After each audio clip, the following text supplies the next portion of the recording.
Hello, everyone. This is Savannah Justine for Real Talk Radio, bringing you the public affairs that affect you. I hope everyone is having a fabulous morning this morning. I know I am. I hope everybody's ready for the week to come. And you guys, next Sunday is basically going to be May. We're going to be in the 5th month of the year, which means we're almost halfway done with 2026. That is a crazy thing for me to say. And if I can be so honest with you, it doesn't feel like it's been almost 5 months. It doesn't feel like that. Honestly, I've been so busy. I've been working. I've been grinding. I've been getting to that goal. And I've been making sure I stay on top of my New Year's resolutions. The time is truly flying by. I want to check in with you guys. Are you staying on top of those New Year resolutions? Are you guys staying on top of the things that you said you were going to do? I know for sure this week I'm going to start something that I continuously said that I was going to start and have not started. I am going to be starting Track Tuesdays in Chicago. Something super fun, super lightweight, super free. If you guys want to join me, you guys can join me at the Adler Planetarium on Tuesdays in the morning around 8 a.m. to 9 a.m. I typically run that lake shore, lakefront area, and it's super fun. It's super enjoyable, but I am training for my marathon that will be coming up pretty soon. I've told myself that I will be doing a marathon this year. I don't know which one. I am planning to make sure I get the bid for the Bank of America one, but if I don't, I might just run the marathon myself without any notoriety, without any medal. But I want to say that I was able to do that. I really want to say I was able to do that. So I'm so excited to start my Track Tuesdays. Me and my homegirl Tada, we're going to be running. We're going to be having a good time. And I'm so excited to be doing that. So let's get into the show. There's so much to talk about. There's so much to get into. And there's so much that's going to be happening not only this weekend, but next weekend. I'm so excited. Let's get into the show. Now, the first thing that I want to get into are these 12 dead or missing scientists that have all appeared to have ties to nuclear or space programs, and in some cases, classified projects. Now, I don't know if you guys been keeping up with social media, but different representatives of different political parties have said something is up, who's killed these scientists, and certain rumor mills have gone up when somebody posted, if you're feeling uneasy about the amount of scientists that have gone missing, died, or recent suicide, there you are correct about your intuition. Now, these scientists were involved and have been identified in a couple cases, but the mystery surrounding the unknown has fueled conspiracy theories, and they're trying to make connections with these. Now, all of these scientists are very involved with nuclear or space programs or very classified projects. And these projects may include, figuring out whether or not we can create an anti-gravity machine to keep us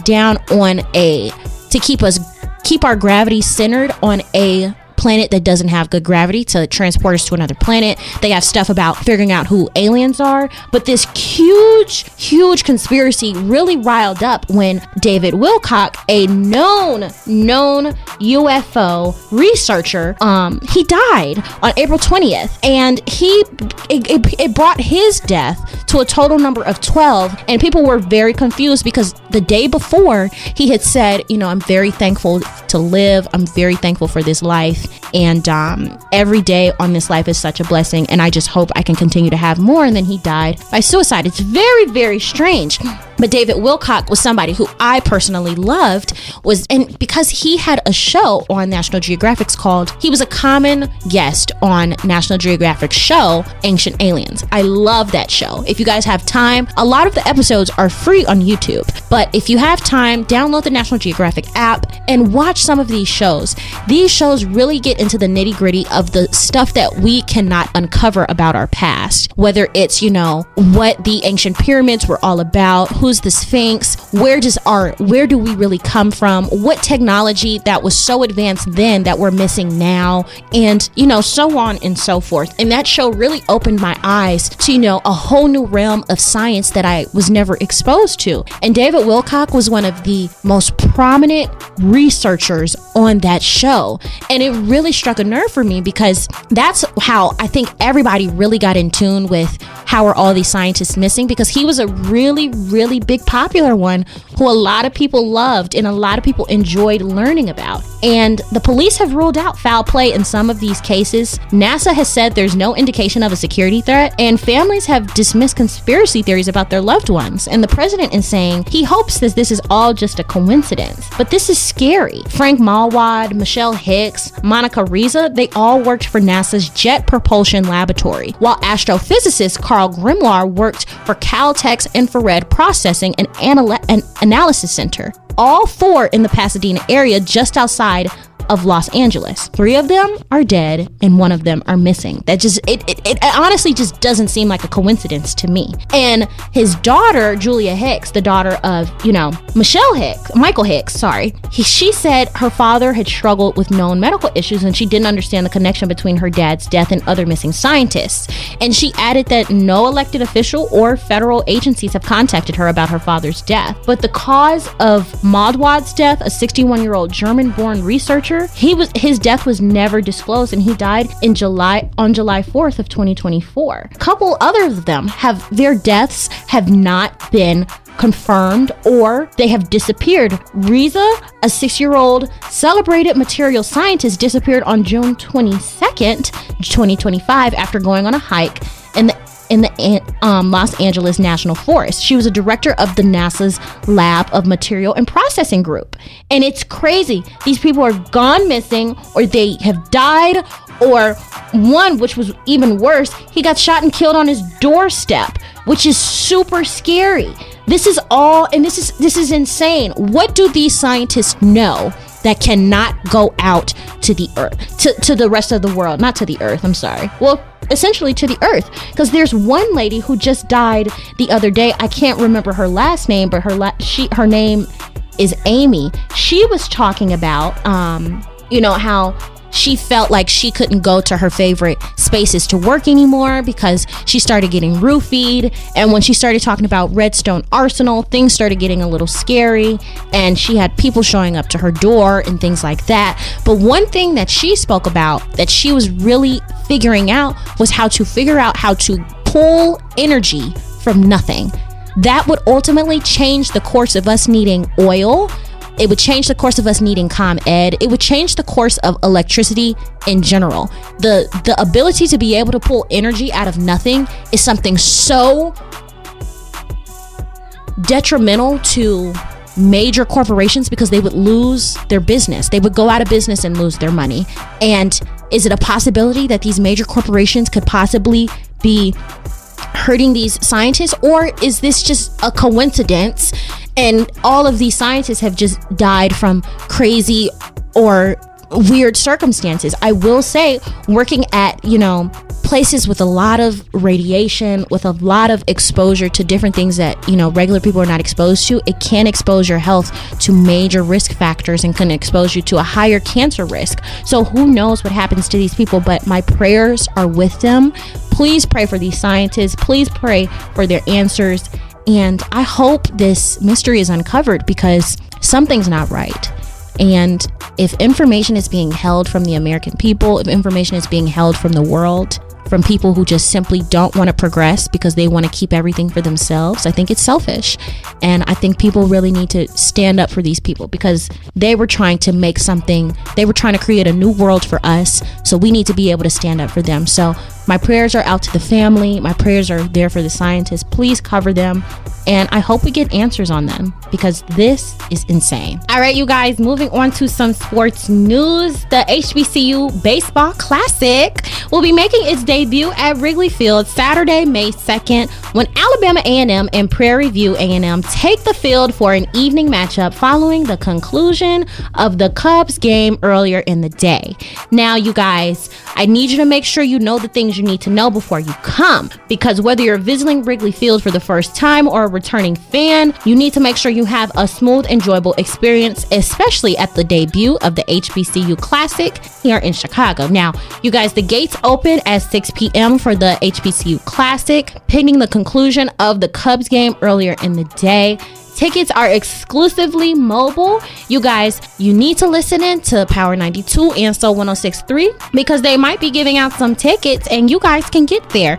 They strongly encourage y'all to take public transportation. Take that 152 bus or that 22 bus because they both have steps away from the ballpark. And I'm telling you, the parking around Wrigley Field is expensive and it's limited. So if you guys can ride public transportation, that's the best way. I'm carpooling, or if anything, I will be Ubering for sure. You guys make sure your backpacks need to be clear. They need to make sure they're no larger than 16 by 16 by 8 inches. Other bags that are smaller than that, they need to be clear too. Wrigley Field does not play about the clear bags, you guys.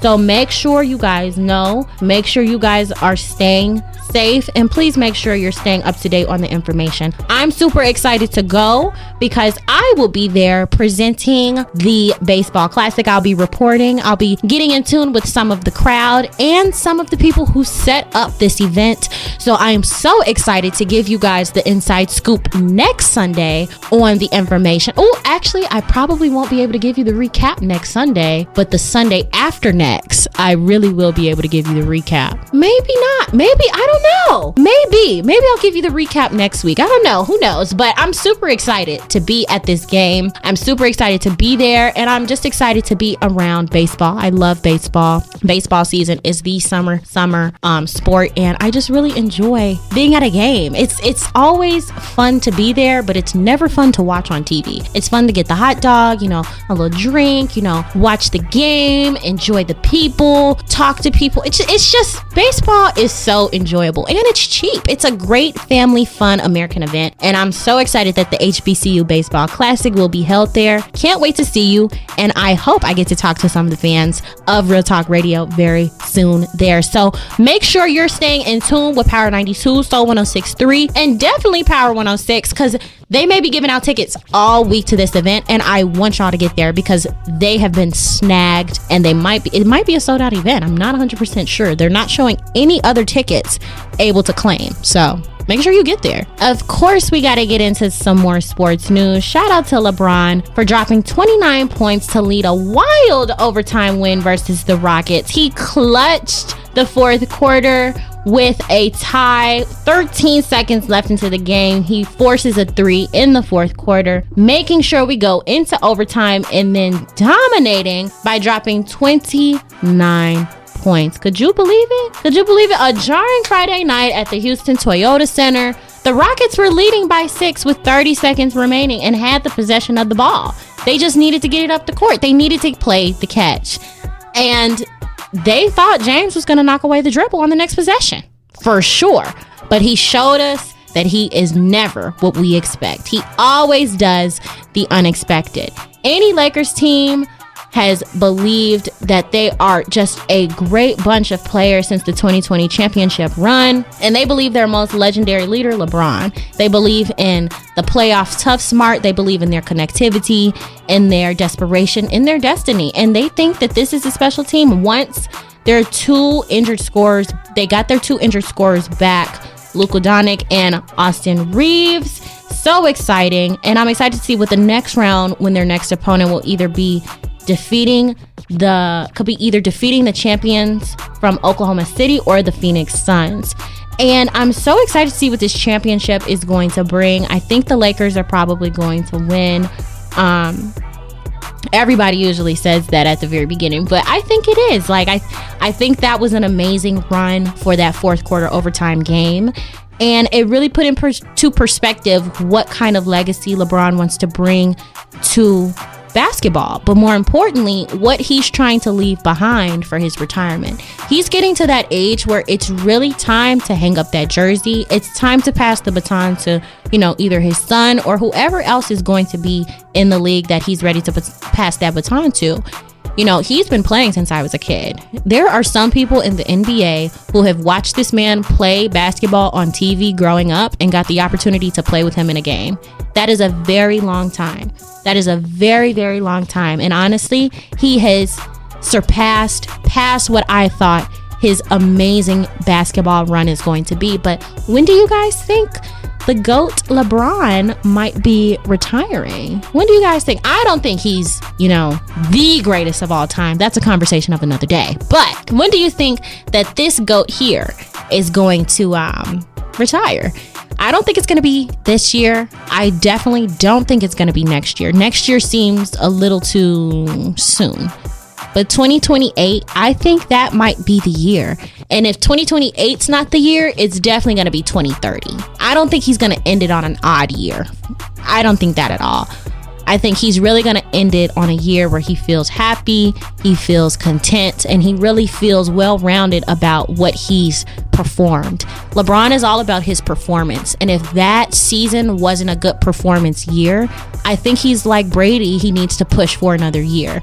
I would not be surprised if Tom Brady tries to play another football season. I don't know. It seems like every time he's out there on that field, he's looking for somebody to pass him the ball to show everybody he still got it. I don't blame him. I don't blame him. I wish Michael Jordan could play basketball again. I really do. I wish Derrick Rose could play basketball again. I wish. You know what? The internet will go crazy if we saw Derrick Rose do another Bulls game. That'd be so iconic. I'm surprised they didn't do like a little mock Bulls game for him at his retirement. But I don't know. When do you guys think LeBron is going to retire? Let me know in the comments and on our YouTube. Of course, I'm going to be uploading this. And as always, like, comment, subscribe on our YouTube page. Please push it out. Please post. I see you guys in the comments. I really enjoy commenting and really enjoy watching your comments. And of course, I want to get in tune with you guys a little bit more. So please stay tuned for some YouTube short posts because I'm going to be posting visuals from the HBCU Classic as well. So make sure you're staying in tune for that. All right. Welcome back to Real Talk Radio, you guys, where the conversations we have are real, relevant, and rooted into our community. Now, listen, we know all grocery prices have been hitting our pockets a little harder these days. Families everywhere are trying to stretch their dollars while still putting healthy meals on the table. But there's one local business stepping up in a big way to help out and bring a little joy back to grocery shopping. This weekend, Living Fresh Market, a national, large, African-Americanly owned full-service supermarket, is hosting a deal where you could do 60-second shopping sprees. And let me tell you, this event sounds super fun. Where lucky shoppers get 60 seconds to run in the store and grab whatever groceries they can get, up to $300 worth in food. But I have somebody very, very special to explain more about the store, to tell us more information about what she does for the store and how you guys can come in and get some food. I have Miss Melody Winston here. Thank you so much for coming on the show. Hi, thank you so much for having me. Of course. Now, please tell me the idea behind the 60-second shopping sprees and what inspired Living Fresh Market to start this monthly community give back event. Well, I think it started in October, November, when the SNAP benefits they had stopped serving our communities with funds needed for them to buy their groceries. And we were trying to figure out how do we help back. So we did actually partner with a few organizations from food pantries in Forest Park and just different agencies, even in Inglewood, where we would give free produce to these communities. We would donate that. But then we said, well, let's do something in store that really makes it fun. Kind of takes, it lets you get a little easier as far as, coming in the store, relaxing, connecting with communities. So we said, let's have a 60-second shopping spree, and I announced it to some of our political leadership in the community. And I mean, Speaker Welch, everybody came out. It was a little bit crazy, but it was so much fun because each representative, whether it was the 7th district rep or the Speaker of the House, they ran with our customers and helped them fill up their baskets. Well, that got a little crazy, of course, but it was well received. So we said, you know what, let's keep it. Let's do it every month. So now 2026, we are doing it on the last Saturday of every month, and we're going to keep it going throughout the year. So it's just a time for us to give back. It gives people who want to sponsor these 60-second shopping sprees a chance to donate and give back to community in a way where, they don't. Some people don't want to be identified. Hey, I gave that $300 for that shopping spree. They just want to give, so they come up to the store and they donate the cash, and we put it on a gift card, and we save it for the 60-second shopping sprees that are on the last Saturday of the month. So it's a win-win for everybody, because the folks who win, they get a chance to give back to community, the folks next door, the grandkids, they have so much to share with community. So I think it's just, how do we refocus? On what community looks like. And that's what we've been able to do. So we're going to keep it going. I love that. This event seems like it's more than just about groceries. There's music, there's food demos, there's community partners.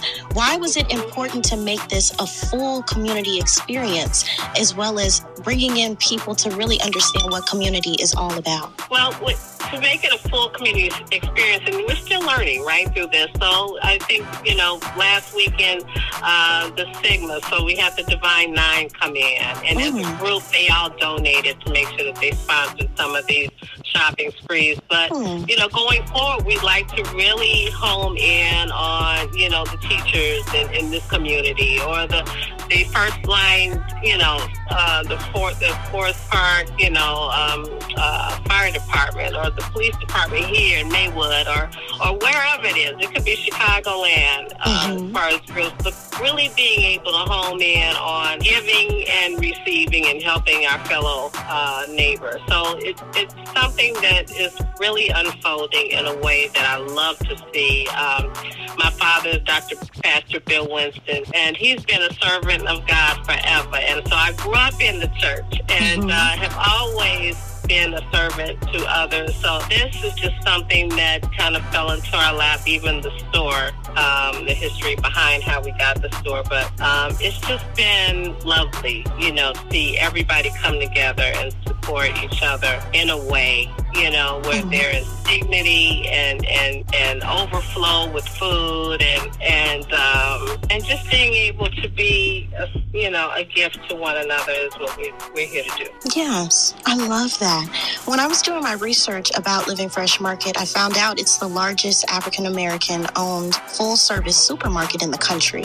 What does that representation mean to you and the community that you serve? So being the largest, in the United States mean that, we have a certain responsibility. We have a responsibility to be excellent in certain areas. So being a full service, meaning we have a fresh a bakery that's open 7 days a week. We have a full department of butchers who cut meat every day. We do custom cuts, and we get fresh in every day. To the hot bar, we've got Chef Raynard, who's from New Orleans, and he's bringing his Creole Cajun feel to our hot bar, and we do catering for organizations. And so the fresh part is the full service part, and then we've got the 71,000 square foot grocery store that has all grocery items, from the big name brands to our local vendors who come in, and we help them, a lot of them, we help them get their items on the shelf for the first time. So creating entrepreneurs in the community is something that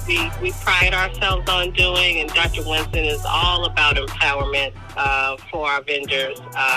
He's just one that wants to believe in legacy. And so this store is that, and being able to duplicate this store is a goal of us. We're actually speaking to the folks at North Carolina A&T about putting a grocery store on property, on the campus. I love that. This will be amazing. So we got to get this one all the way right. Yes. And so that we can go ahead and duplicate the mission, so to speak. I love that. I really like what you said about the vendors, and with you being the largest, at one point, I'm sure you were the only. Can you tell me if there were any challenges that you faced with pricing on like vendors or things that you would get? Because I know if you're the only, you're not getting the corporate pricing of the big conglomerate stores that they're getting. Can you tell me some challenges you may have faced with being that kind of grocery store? Well, the challenge was, one is when we first got it, it wasn't the largest, Black-owned grocery store in the nation. It was being run and managed by a third generational Italian family, actually, Leamington Foods. And so through COVID, made it very hard for them to manage that store. They had lost their founder. He had passed during COVID. And so for the family, the sons to be able to run it got a little difficult. So at that time, I was actually the landlord of the property at Forest Park Plaza. And I was looking for a new tenant. And I asked some big name grocers, if they wanted the space, if they were interested in being a tenant. And they said absolutely they were, but they wanted to buy the building. And Dr. Winston said, we not selling. And so he said, keep the keys. And I said, oh, Dad, come on. But he said, you're well able to do this. So I found some consultants and some folks to get us on Straight Street. And we fixed the store up, we updated it, and we wanted to make sure everything was clean and smelling good, and all the equipment was working, and making sure that we looked like we were living in the new century as far as decor. And so that was a challenge. When you say challenges, and that took a minute, because you want to make sure that you're attractive, to all demographics, to all people, to all nations. And trying to figure out what inventory to carry so that we can make sure that we've got inventory that looks like the different people that we represent, in our community. So those challenges and figuring out all that for the first time in my life, and then having a team on board that believed, in the store and that it could be successful. Those are challenges for an entrepreneur, for a new business, first. To have to work out, and so now we're at a place where we're having fun, right? And we're trying to include our communities in these events to bring us back together. COVID did a good job of separating us, and now we want to kind of bring us back together. What better place to do it but in a grocery store? And so grocery stores have been the same forever, so why not a new version of what grocery shopping looks like, and be able to, now that the food industry is really homing in on processed foods, and those things, how do we teach the next generation on how to eat clean? How to eat better, and how food can be your medicine. So that's the other dynamic that we like to jump into, and just be a messenger, so that we can get rid of some of these illnesses and the high blood pressure, diabetic, and obesity, that plague a lot of our communities, not just African American communities, but as a whole, the United States has to be a healthier nation. I love that. And when you were speaking about food being medicine, I love eating certain foods that make me feel good. And certain foods always make me feel good. And certain brands of like juices or like the juice shots or, the syrups, they're all homemade and they're all natural. And they're clean and gluten-free, vegan. They have all the good labels to them. And I love that. And growing up, my mother was very big on having me eat very fresh foods, very fresh vegetables, because I had a lot of allergies to a lot of the processed foods. And I wanted to ask you if there are brands out there that are clean, that want to be able to put their food business in your grocery store to be a vendor themselves. Who do they speak to about that? So they can, usually I just say, if you want to be a vendor in Living Fresh Market, come on in, introduce yourself. Customer service is there. Angela's there all the time. She's a wonderful, wonderful person, even to talk to. She's been with the ministry, Living Word Christmas Center, for years. She was a teacher at our elementary school, but I found her and I pulled her on over to the grocery store because she's such an amazing woman. But to speak to her about food and nutrition and introduce your product, that would be great. Come on in the Living Fresh Market. You can go to our website, www.livingfreshmarket.com, and they've got a contact us page. All right, you guys, I hope you all enjoyed this week's show of Real Talk Radio. As always, stay safe, stay happy, stay blessed. Please prepare for the week that is coming forward. And until next time, this is Savannah Justine for Real Talk Radio, giving you the public affairs that affects you. I cannot wait to talk to you all about the HBCU Classic and what that brings for, baseball and Black colleges and everything that's involved. And I'm excited to share the snippets. So you guys stay tuned and stay safe.